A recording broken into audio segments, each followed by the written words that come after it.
কেন্দ্র দখল ও ভোট বাক্স লুটের নির্বাচন চায় না জামাত।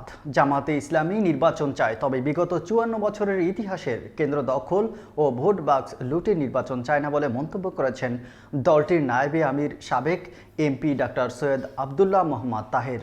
তিনি বলেন, স্বাধীনতা পরবর্তী যারা এই সরকার গঠন করেছে তারা জনগণের ভোটের নামে প্রহসনী নির্বাচনের মাধ্যমে ক্ষমতা দখল করেছে।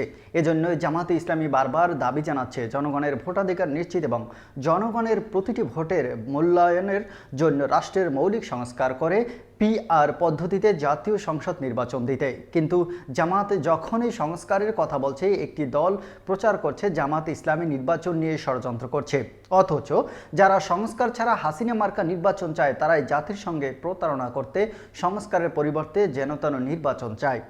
শুক্রবার বিকেলে রাজধানীর চীনমৈত্রী সম্মেলন কেন্দ্রে যে ঢাকা মহানগরী দক্ষিণের কর্মী সম্মেলনে প্রধান অতিথির বক্তব্যে তিনি এসব কথা বলেন।